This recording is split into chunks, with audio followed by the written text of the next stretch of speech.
Om Swastiastu. Halo, jumpa lagi dengan saya Niputu Alpanduriani dari Prodi Filsafat Hindu jurusan Berhaulia di Staf Negeri Unturan Singaraja. Nah, pada video kali ini kita akan mengupas tuntas salah satu materi yaitu Nyaya Darsana.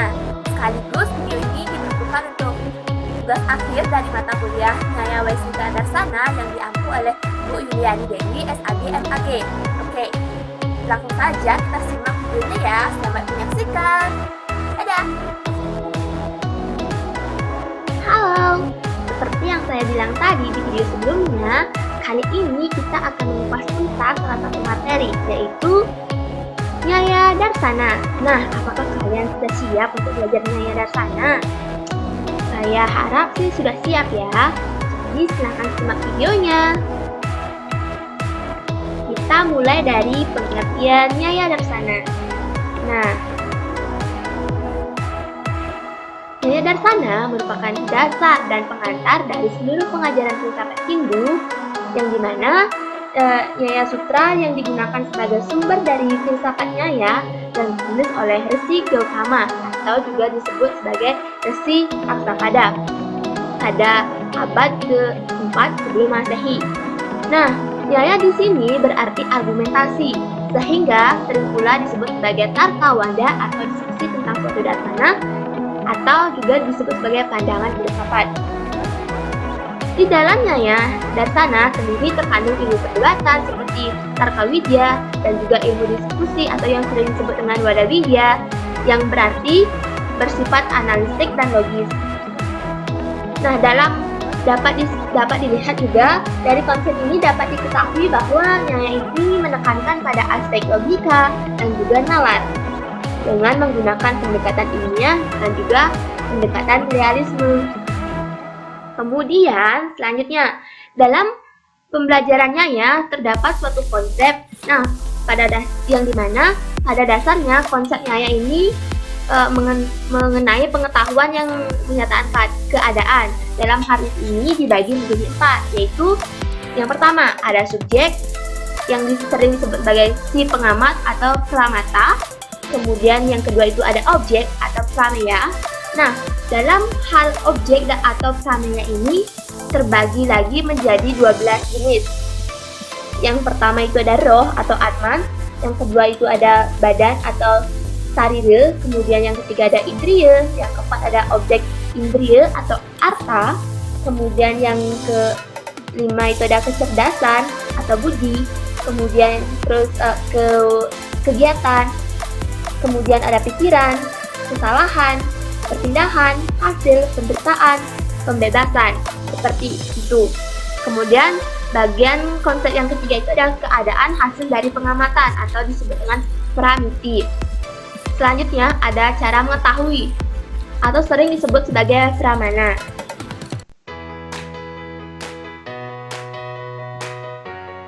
Kemudian dalam hal ini, Nyaya Darsana ketika mendiskusikan kebenaran mendasar melalui 4 bantuan cara pengamatan atau yang sering disebut dengan catur pramana. Yang pertama, dalam catur pramana itu ada pratyaksa pramana. Pratyaksa pramana ini sering disebut dengan pengamatan secara langsung, di mana melalui panca indera dengan objek yang diamati, sehingga memberi pengetahuan tentang objek-objek sesuai dengan keadaannya. Nah, pratyaksa pramana ini terdiri dari 2 tingkat pengamatan, yaitu yang pertama ada nirvikalpa pratyaksa, di mana pengamatan ini tidak ditentukan. Yang kedua ada salvikalpa pratyaksa. Nah, salvikalpa pratyaksa ini pengamatan suatu objek di mana mengenali ciri-ciri, sifatnya, serta subjeknya. Kemudian selanjutnya ada yang namanya Anumana Pramana. Nah, Anumana Pramana atau sering disebut dengan melalui penyimpulan. Nah, Anumana Pramana merupakan hasil yang diperoleh dengan adanya suatu perantara di antara subjek dan juga objek, di mana pengamatan langsung dengan indria atau indra tidak dapat menyimpulkan hasil dari pengamatan. Nah, dengan perantara merupakan suatu yang sangat berkaitan dengan sifat dari suatu objek tersebut. Dalam hal ini, dalam hal melalui penyimpulan ini terdapat beberapa tahapan yang harus dilewati. Seperti halnya yang pertama ada pratine, yaitu memperkenalkan objek permasalahan tentang kebenaran pengamatan. Kemudian yang kedua itu ada hetu, yaitu alasan penyimpulan.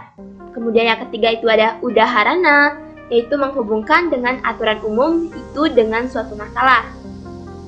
Terus yang keempat ada upanaya, yaitu pemakaian aturan umum pada kenyataan yang dilihat.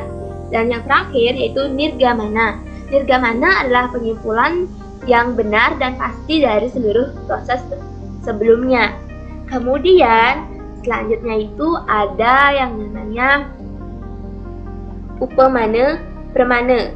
Nah, upamana permana atau melalui perbandingan adalah cara pengamatan dengan membandingkan kesamaan-kesamaan yang mungkin terjadi atau terdapat dalam suatu objek yang diamati dengan objek yang sudah ada atau yang pernah diketahui, seperti itu. Kemudian selanjutnya ada sabda permana. Nah, sabda permana atau melalui penyaksian. Sabda permana merupakan pengetahuan. Sabda permana merupakan pengetahuan yang diperoleh melalui kesaksian dari orang-orang yang dipercaya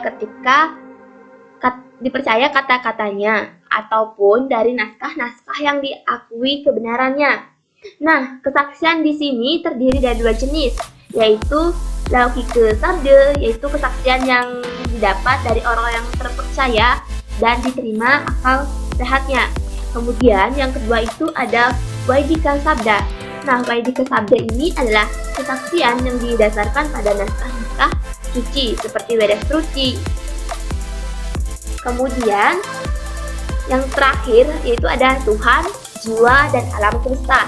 Nah, dalam konsepnya seluruh perbuatan manusia di dunia ini menghasilkan suatu buah dari perbuatannya yang kita sebut sebagai adistra.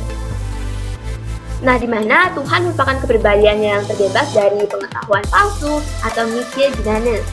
Kesalahan ada dharma, kemudian kelalaian ada pramada. Nah, beliau adalah esa memiliki pengetahuan abadi atau nitya jnana, kehendak kegiatan atau icha karya. Beliau pula bersifat meresapi segala atau sering disebut dengan wibu. Kemudian jiwa. Jiwa ini merupakan keberadaan yang nyata dari keseluruhan dan kesatuan abadi. Sifat-sifat jiwa adalah keengganan, kemauan, kesenangan, derita, kecerdasan, dan intuisi. Objek yang menyatakan aku adalah jiwa dan ia bersifat abadi walau badannya telah hancur. Jadi jiwa ini tetap ada walaupun badan telah hancur, seperti itu. Kemudian ada alam semesta.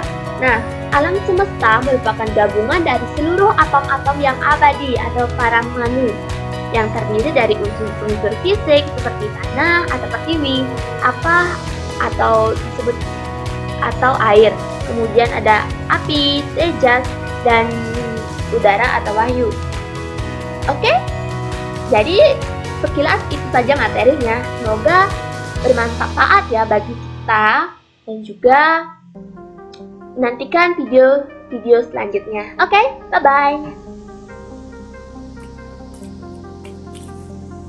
Nah, gimana? Materinya sangat mudah, bukan? Jadi jangan takut untuk belajar filsafat ya, karena belajar filsafat itu sangat banyak sekali manfaatnya bagi kita. Dan juga semoga video ini dapat bermanfaat bagi kita semua dan dapat mengedukasi bagi siapa saja yang menonton. Serta saya mohon maaf apabila ada kata-kata yang kurang berkenan, dan saya akhiri dengan Parama Santi. Om Santi Santi Santi Om. Bye bye. Jangan lupa like dan subscribe.